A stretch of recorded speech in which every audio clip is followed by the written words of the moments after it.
खुदाम यीशु मसीह जो हमारी जिंदगी के हर लम्हे का खुदा है, यानी कि हमारा दुख हो सुख हो उसमें वो साथ रहता है, उसी के नाम में आपकी सलामती हो। तो इस पैगाम का आगाज मैं एक मुहावरे से करना चाहता हूं जो आपने सुना होगा कि घर की मुर्गी दाल बराबर। और इससे मुराद यह है कि कोई भी चीज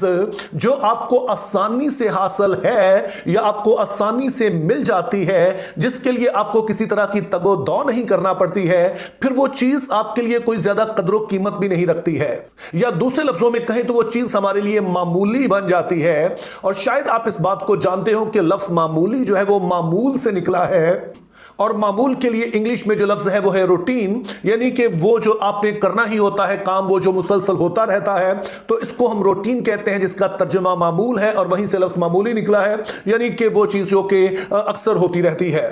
दरअसल वो लोग जिनका ताल्लुक कारोबार से है या जिसको हम इकोनॉमिक्स कहते हैं उससे है, वो बताते हैं कि किसी चीज की कीमत का कम या ज्यादा होना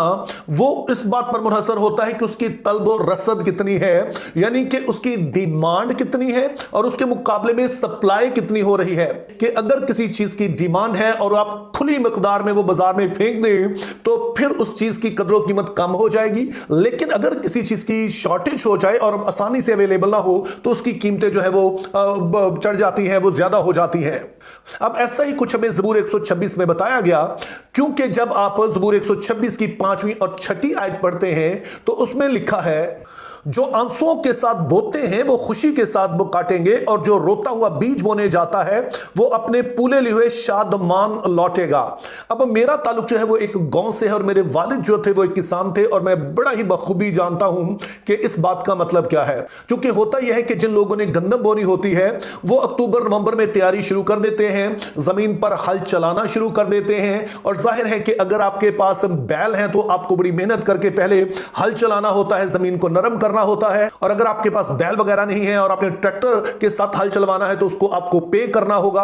और जब जमीन तैयार हो जाए तो उसके लिए आपको बीज चाहिए होता है, और वो किसान जिनके पास थोड़ी जमीन होती है, जैसे कि मेरे वालिद के पास थोड़ी सी जमीन थी, तो उनके पास भी जो गंदम होती है वो बहुत ज्यादा नहीं बची पड़ी होती है, इस सीजन तक काफी कुछ जो है बिक चुका होता है या फिर वो जो इस्तेमाल हो चुकी होती है, और थोड़ी बहुत जो गंदम बची होती है उसमें से बीज का हिस्सा निकालना ये भी आसान नहीं होता है। और फिर जब बीज बो दिया जाए तो उसके बाद खाद का खर्चा होता है, पानी का खर्चा होता है, जड़ी बूटियों को बचाना होता है, तो ये एक बड़ा ही मेहनत तलब काम होता है। फिर जाके कहीं 6 महीने बाद वो फसल नसीब होती है, और जब फिर वो फसल आती है तो किसान की खुशी देखने वाली होती है, क्योंकि उसे पता होता है कि अब अगला जो साल है वो इसी पर चलना है। और फिर इसी खुशी में वो किसान जो है वो उस दुख को, वो सारी तकलीफ जो इस फसल को उगाने में लगी, उसे भी भूल जाता है। तो अब ज़बूर नवीस भी अपनी किसी इसी तरह की हालत का बयान करता है, और इस बात को बेहतर तौर पर समझने के लिए आइए हम इस ज़बूर की मुख्तलिफ आयत जो है उन पर गौर करते हैं। और पहली आयत और दूसरी आयत का जो पहला हिस्सा है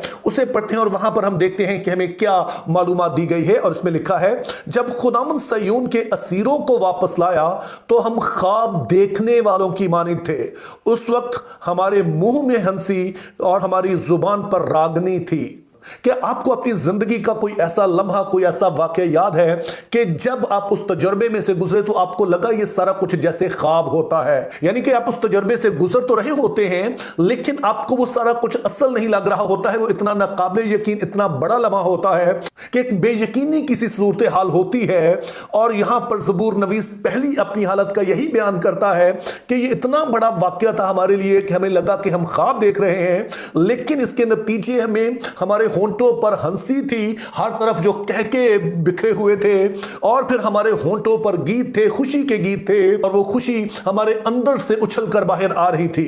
दरअसल जब आप चौथी आयत पढ़ते हैं तो उसमें वो एक और मिसाल से हमें बताने की कोशिश कर रहा है कि उस वक्त उनकी हालत क्या थी, किस तरह से उन्हें ये खुशी जो है वो मुयस्सर आई। और उसका कहना है, आए खुदावंद जनूब की नदियों की तरह हमारे असीरों को वापस ला। अब इसराइल के मुल्क के हवाले से आपने याद रखना है कि अगरचे कि इसमें दरियाई यरदन बहता था, लेकिन इसका फायदा इसके आसपास के इलाकों को ही होता था, चूंकि इसराइल में कोई नहरी निजाम जो था वो मौजूद ही नहीं था, और वो मुमकिन भी नहीं था, चूंकि जो इसराइल का मुल्क है उसमें इतना उतार चढ़ाव था कि किसी तरह से नदियां बनाना मुमकिन ही नहीं था उस दौर में। तो इसलिए जो दरिया यर्दन के किनारे का इलाका था वो तो जो था सरसब्ज होता था, उसको यर्दन की तराई कहा जाता था। लेकिन फिर वो इलाके जो दूर थे वहां पर दरिया यर्दन का पानी नहीं पहुंचता था, और इस तरह से जब बारिश होती तो उसी पर उनका सारा इन्हिसार होता था। और ये सूरत हाल और भी खराब थी जैसे जैसे वो जनूब के मुल्क की तरफ जाते, चूंकि वहां से फिर आगे जो है वो सहराई इलाका शुरू हो जाता, तो वहां पर तो नहरों का कोई निजाम होना बिल्कुल ही मुमकिन नहीं था। लेकिन वहां पे अजीब बात ये होती थी कि जब कभी बारिश होती, और खास तौर पर जब सर्दी के मौसम में अगर थोड़ी सी भी बारिश होती, तो इस जो जनूबी इलाका है, जो कदरे सहराई है, इसमें पानी की नदियां बहने लगी थी। और अगर कोई शख्स फर्ज कीजिए कि एक दिन पहले वहां से गुजरा है और वहां पर सारा सहरा जो है वो वीरान पड़ा है, और अगले दिन आता और बीच में बारिश हो गई होती, तो वहां पर वो हैरान रह जाता कि वहां पर पानी की नदियां बह रही हैं। तो इस तरह से ज़बूर नवीस का कहना है कि हमारे मुंह से जो रागनी निकल रही है और जो हमारे होंठों पर कहके हैं, उसका सबब यह है कि खुदा ने अचानक से ही अपनी बरकत की बारिश कर दी है और हमारी सूरत हाल रातों रात ही बदल गई है।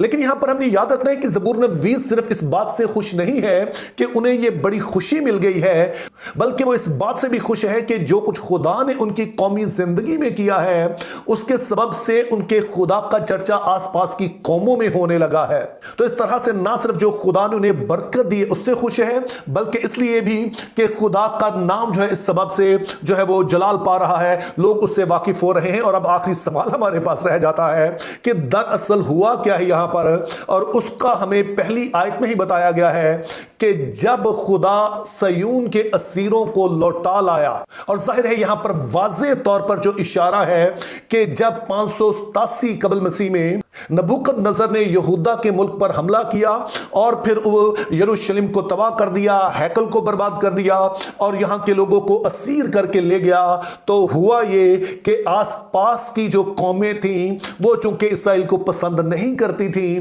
तो वो बड़े खुश हुए कि अब इसराइल का वजूद हमेशा के लिए खत्म हो गया है। और ये दरअसल वो दौर भी था कि जब बनी इसराइल हैकल से अलग हुए और अब उन्हें पता नहीं था कि खुदा का तजर्बा हम कहां पे करें, क्योंकि इससे पहले तो खुदा ने ठहराया था कि अगर किसी ने मेरे हजूर में आना हो तो वो एक ही जगह है, यानी हैकल। लेकिन अब जब बर्बाद हो गई तो ये बनी इसराइल के लिए बड़ा ही तकलीफ दे मौका था, और फिर जो बाकी कौमें थे वो समझ रही थी कि अब इसराइल का वजूद खत्म हो गया है। लेकिन फिर खुदा ने अजीब तरह से काम किया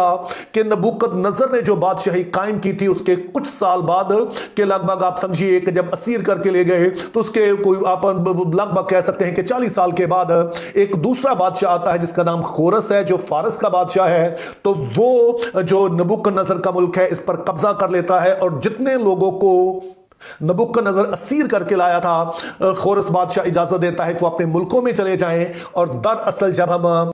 अज़रा की किताब पहला बाब पढ़ते हैं तो वहां खोरस खुद कहता है कि खुदा ताला ने ऐसा मुमकिन किया है कि मैं बादशाह बन सकूं, और अब उसी ने मेरे दिल में डाला है कि मैं तमाम कौमों से कहूं कि वो वापस जाएं और बनी इसराइल भी वापस अपने मुल्क में जाएं और वहां जाकर वो हैकल तामीर कर सकते हैं, खुदा का घर बना सकते हैं। तो यूं हम देखते हैं कि बनी इसराइल जब असीरी में गए तो बाकी कौमों का ख्याल भी यही था, खुद बनी इसराइल भी कोई ज्यादा पुरुम्मीद नहीं लग रहे थे। लेकिन ये सूरत हाल खुदा ने रातों रात बदल दी, और उसके बाद जब ये लोग वापस आए हैं तो अब इन्हें इस बात का गहरा एहसास हुआ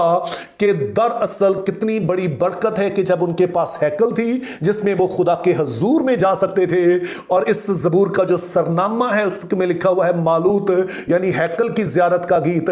तो ये वाला गीत ईदों पर ही गाया जाता था, और अब जब वो ये गीत गाते तो वो याद करते थे कि किस तरह से हमारे आबा अजदाद ने गुनाह किया, गैर माबूदों के पीछे गए, जिसके जवाब में खुदा ने हमें बसीरी में भेज दिया। लेकिन खुदा अपने फजल से हमें जब वापस ले आया है और यह हैकल दोबारा से बनी है, हम उसके हुजूर में आ सकते हैं, तो हमारे होंठ जो है आज भी खुशी और राग से भरे हुए हैं। तो इस सारी असीरी से वापस आकर उन्हें एहसास हुआ कि यह मुल्क उनके लिए क्या मानी रखता है, हैकल क्या मानी रखती है, खुदा के साथ चलना क्या मानी रखता है। तो यूं ये खुशी जिसने दुख की कोख से जन्म लिया, ये उनके लिए ब्याह से बाहर थी, और यही हमारे खुदा की हाकमियत कुल है, सॉवरेनिटी है कि वो बदतरीन हालात को भी अपने जलाल और अपने लोगों की बेहतरी के लिए इस्तेमाल करता है। मेरी दुआ है कि खुदा हमें फजल दे कि हम उसकी बरकत के लिए उसकी ताज़ीम करते रहें, और जब कमज़ोर लम्हे आए तो उनमें बेदिल ना हो, उससे लिपटे रहें, चूँकि वो हमारे लिए भी जनूब की नदियों की तरह रातों रात ही बहुत कुछ बदलने की कुदरत रखता है।